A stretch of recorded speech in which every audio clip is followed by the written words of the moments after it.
Vamos a ver el tratamiento de la osteoporosis. Eh, Primero que nada, hay que evaluar a cada paciente en su contexto, en su comorbilidad, los factores de riesgo que pueda tener y hablar de medidas farmacológicas y no farmacológicas.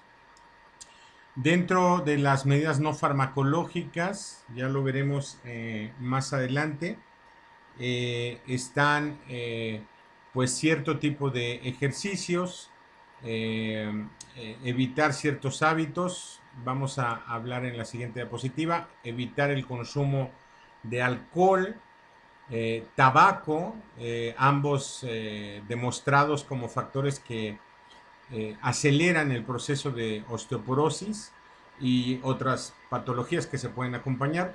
Consumir calcio con vitamina D, sobre todo después de los 50 años. Ejercicio, al menos 30 minutos al día, ejercicio aeróbico. Prevenir caídas o situaciones que aumentaran el riesgo de fractura. 3 bebidas alcohólicas, no como estas, o sea, bueno, pues cualquiera pensaría que esta es una cantidad muy abundante, ¿no? Una, por lo menos el equivalente a una cerveza al día, pues el bebedor de fin de semana con 3. Hay un índice que se debe seguir, pero evitar el alcoholismo es lo importante. En la edad adulta, arriba de los 50, 1000 a 1200 miligramos de calcio al día que se puede obtener. Aquí están las equivalencias, dependiendo del queso, el yogur, un litro de leche. El 70% del calcio de la dieta se obtiene de los productos lácteos. Si hay intolerancia a la lactosa, se puede realizar un suplemento. Si se come bien, el suplemento debe aportar 800 miligramos por día. Si no se puede por intolerancia, aquí comemos tortilla, que también es una fuente importante de calcio. El suplemento sí debe de llegar a los 1200 miligramos por día. En todos los pacientes pidan niveles de vitamina D, se pueden hacer en cualquier laboratorio. Se recomienda mantener valores de 20 a 40 nanogramos por mililitro, evitando la toxicidad. Y cuando esto es menor a 20, se considera una insuficiencia. Y la vitamina D debe de acompañar al calcio.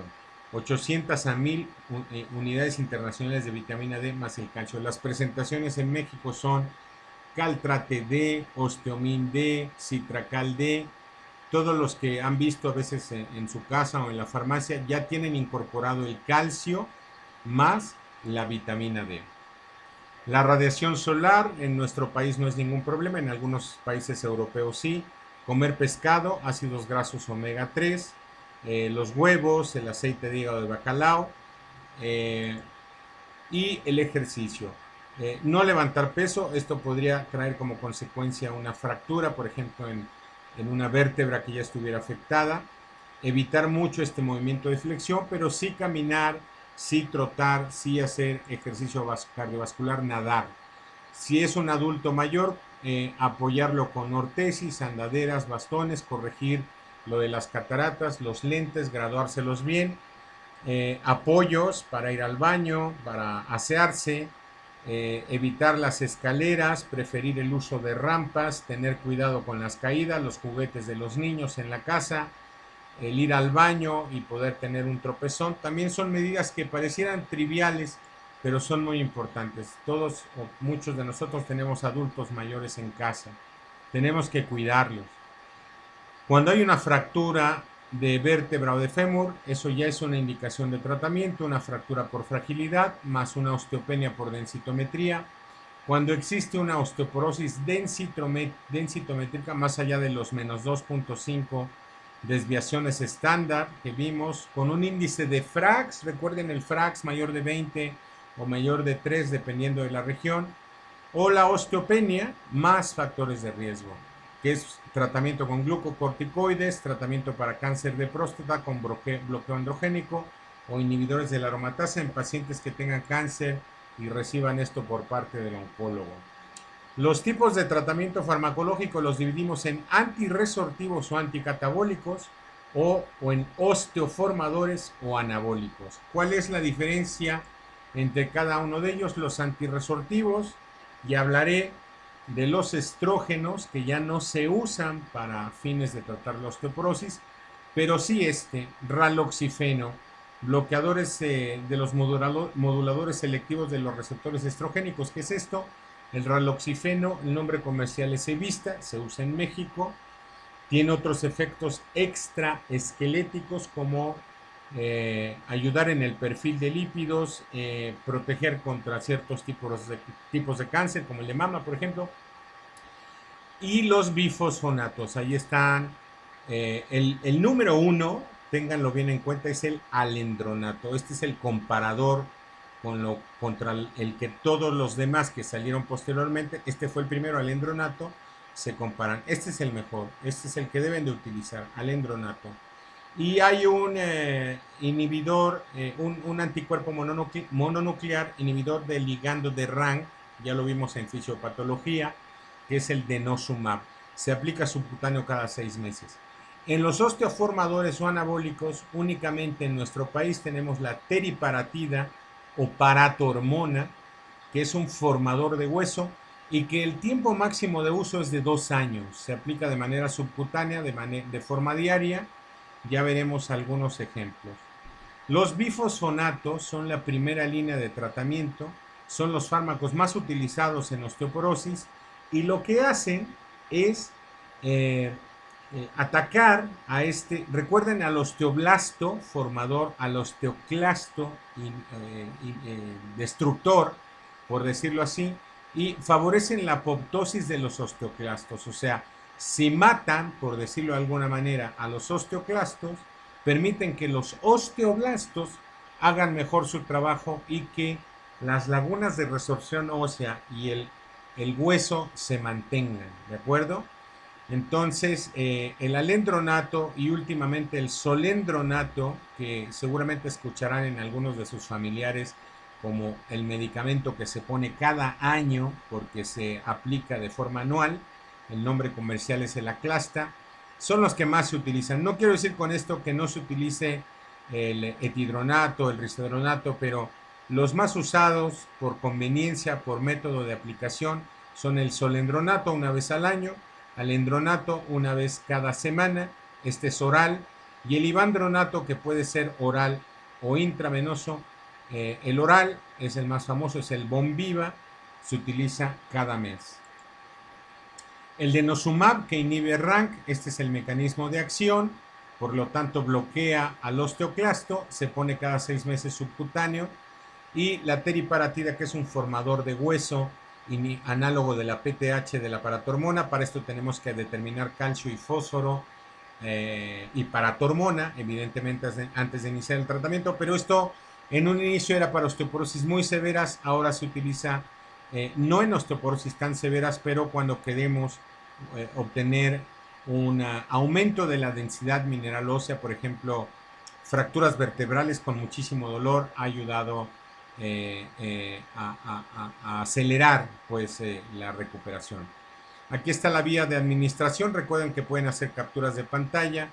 Y la posología, una cosa importantísima, porque algunas de sus mamás o sus abuelas toman bifosfonato, sobre todo el Fosamax, el alendronato, el más famoso, es que los bifosfonatos orales deben de administrarse en ayuno, con un vaso de agua simple y sin recostarse o sin recostarse durante 30 minutos, 60 minutos idealmente. ¿Por qué? Se preguntarán por qué. Por el riesgo de esofagitis. Este es el riesgo de los bifosfonatos orales. No ocurre así con el solendronato, pero tengan en cuenta esto a la hora de indicar este tratamiento, ¿de acuerdo? Todos los tratamientos, de una vez lo puntualizo, de osteoporosis, van acompañados de vitamina D y calcio. O sea, todo esto debe ir acompañado de Citracal D, calcio con vitamina D, que es citrato de calcio, caltrate D, osteomin D. La D significa que van las dos cosas iguales. Pero lo cierto es que dependiendo de la zona que tengamos más afectada, el fármaco, este es uno de los criterios, actuará mucho mejor. Si es no vertebral, vertebral, si es de cadera, en la prevención de fracturas. ¿Qué lo determina esto? pues la densitometría ósea. ND, como pueden ver, es no demostrado, pero vayamos a unos ejemplos muy sencillos. Solendronato vertebral va bien, no vertebral va bien, cadera va bien. Es un muy buen tratamiento. Denosumab, el anticuerpo va bien para las tres.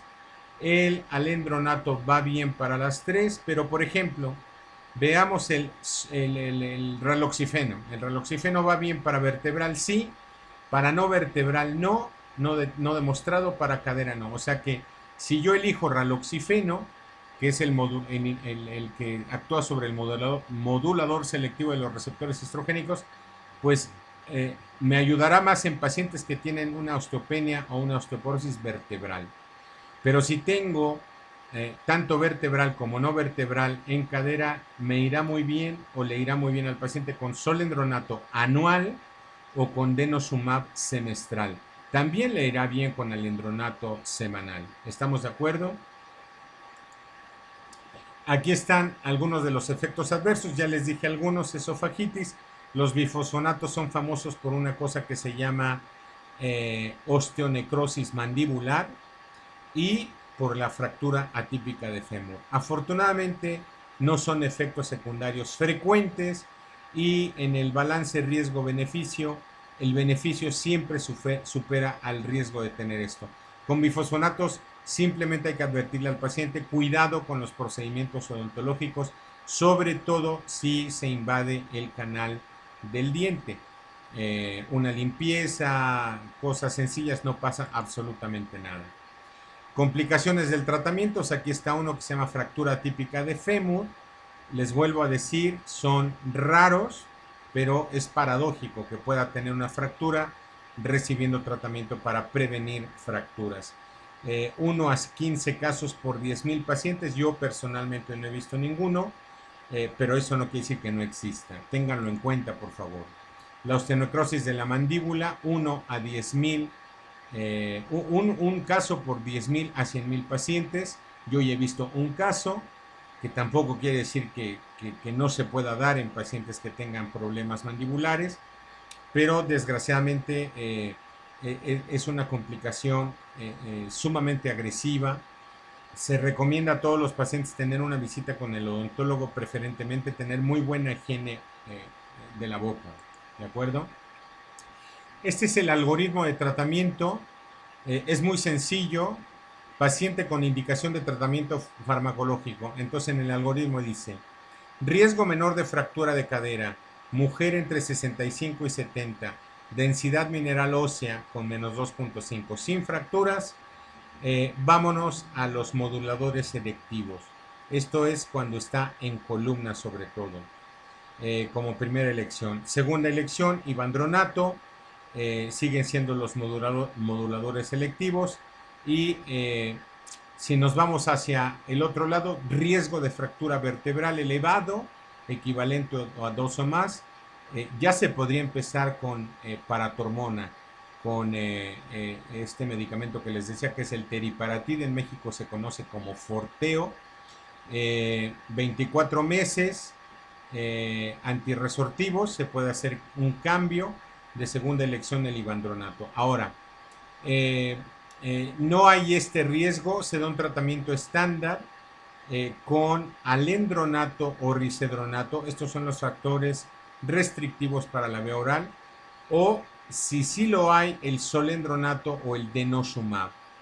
En segunda elección vendría el ivandronato y los moduladores estos que les decía. Este es un algoritmo.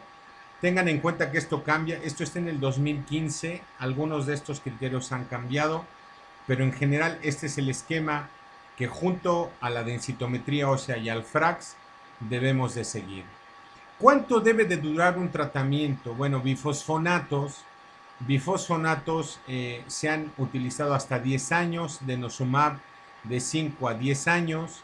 Si se suspende el denosumab, se recomienda seguir con un bifosfonato. Teriparatida, ya les dije, máximo 2 años. Se recomienda seguir con un antirresortivo al finalizar. Esto es el switch. Y los moduladores selectivos, 5 a 10 años.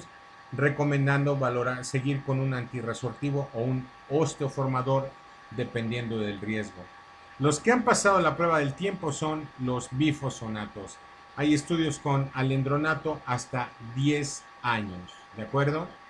Efecto de la discontinuación del tratamiento en la masa ósea y el recambio óseo depende de qué descontinuemos.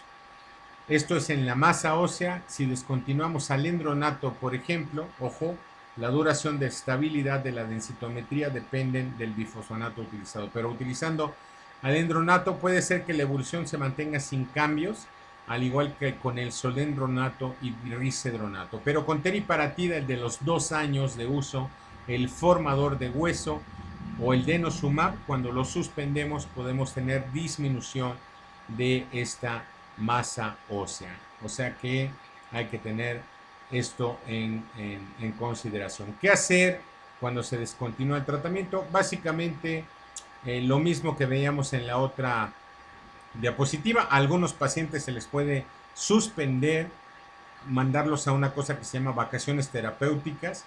Lo importante no es la densitometría, muchachos. O sea, la densitometría que se hace cada año y medio, cada 2 años, no es lo importante. No es, mire, salió mejor en su densitometría. Lo importante es que no se fracture.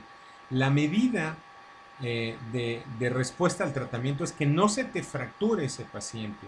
Eso es lo más importante, ¿de acuerdo? Entonces, podemos suspender el tratamiento porque